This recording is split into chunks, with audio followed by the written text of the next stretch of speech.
Hi, my name is Gaius. And my name is Bia. Welcome to our series where we have the wonderful opportunity to talk with the staff from the Singapore Association for the Deaf. Join us as we dive in to find out more about the heroes behind the scenes. Hi, my name is Bia and today we are here with Azzam. Will you introduce yourself? Hello, I'm Azzam. Can I find out more about your role as an interpreter? Okay, so I am a sign language interpreter. So what I do is I facilitate communication between the deaf and hearing in different settings. I also provide access to in public events and also national broadcasts. Okay, can you give me more insight on what kind of settings do you provide the communication? So educational, legal, medical, professional. When you have a deaf client, we will be there. Okay, so what do you like about being an interpreter? I like meeting my clients. So when I'm my deaf clients, I get to see how they use language in their way to express themselves. And it's very interesting how different people, they use language differently. So for example, one client would use a more SGSL way of signing, while others would be more English-based. And from there, I will have to figure out how to change my signing style and match their mode of communication. So I think that is very, very fun for me. Yeah. Have you ever encountered any difficult situations? I think working with people who are ignorant. So there was once, right, let me tell you, there was once I had to interpret for this, my client who is taking an examination, a test. And when I walked in the room, right, the test facilitator, he was looking at me up and down, like I owed him a living.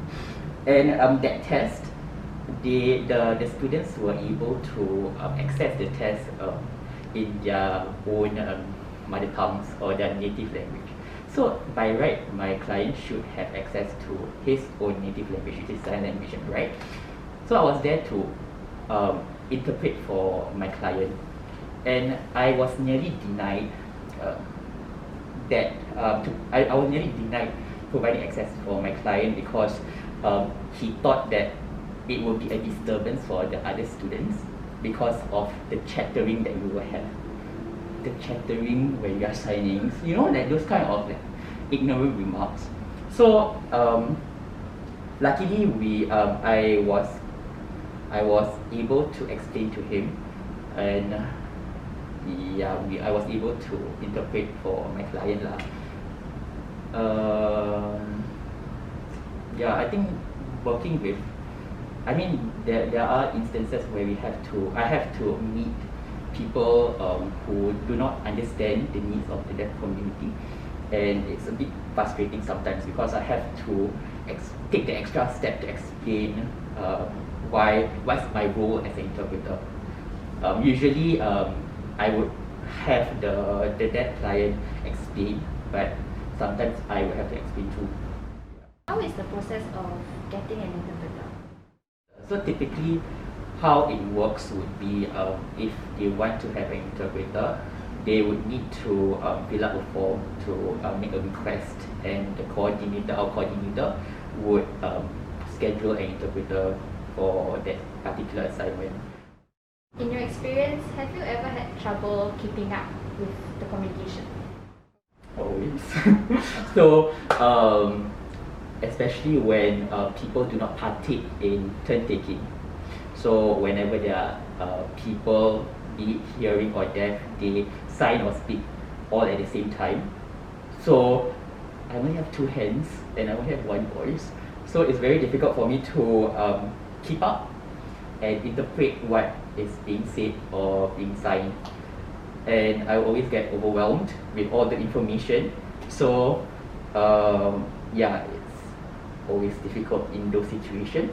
Also, like presentations, for example, presentations, students will have an allocated time to finish their presentations, right? So usually, you remember as students, we have to rush everything, right? So when they're rushing, we also have to sign as fast as possible.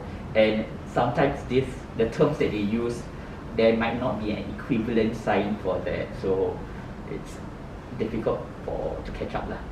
Okay, how do you overcome these kind of situations? Like, do you like just panic and don't know what to do, or there's something to help you out? Okay, so for me, right, if I'm having an issue with keeping up, I would inform my client. I would inform my client that okay, this person is speaking very fast. I just want to let you know that I am having a bit of trouble catching up. Or maybe if the person has a thick accent which I can't really understand, I will inform my client so my client understands the situation.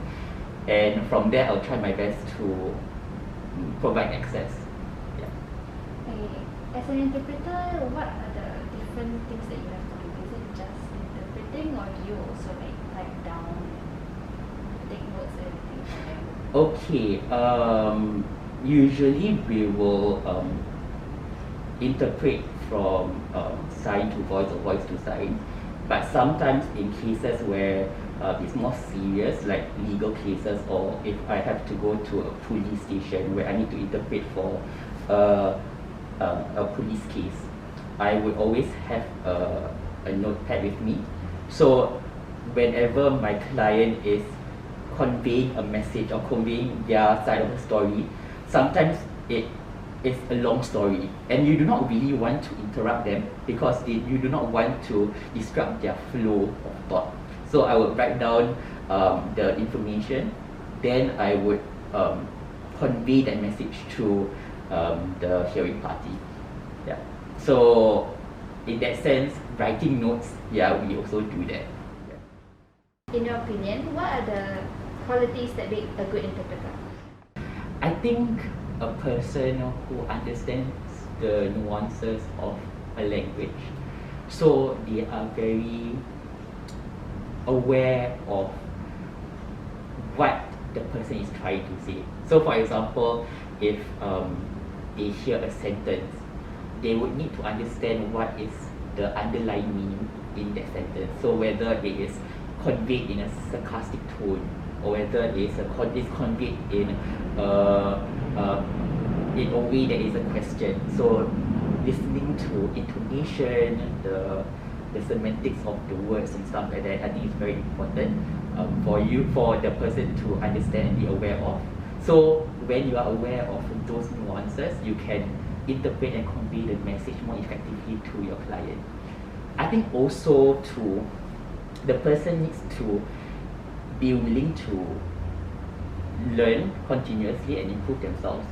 So, you know, as interpreters, right, it's very interesting because interpreters, sign language interpreters, we are all second language learners, unless the interpreter is a coda, a child of a deaf adult, a child of a deaf adult. So usually hearing interpreters, we are second language learners. We are not like other spoken language interpreters where sometimes Malay interpreters, they are Malays, they are the native language users. So us hearing interpreters, right, we will always make mistakes, and we will always need to make sure that we engage the deaf community to improve ourselves, and we need to be open to listen to their feedback and improve on our skills so that we can provide the best service we can for them. Yeah. Because really without them, we won't have our interpreting jobs. Yeah. Okay, so do you have anything you want to say to like anybody out there who might have interest in becoming an interpreter? You have to see this as a profession. Yeah. A lot of people, maybe they think sign language interpreters are just volunteers with a passion to help or serve the deaf community. Actually, this is a profession, and you have to like see this as something that a career, and you need to make sure that you provide the best service to them. Okay, thank you so much for being us here today. Thank you so much for giving us insight of the job as an interpreter. So thank you for being with us, and hope to see you next time. Bye. So the main aim of Little Hands Bilingual Bicultural Program is to build communication skills for the children so that they are ready to go on to another language, which is English.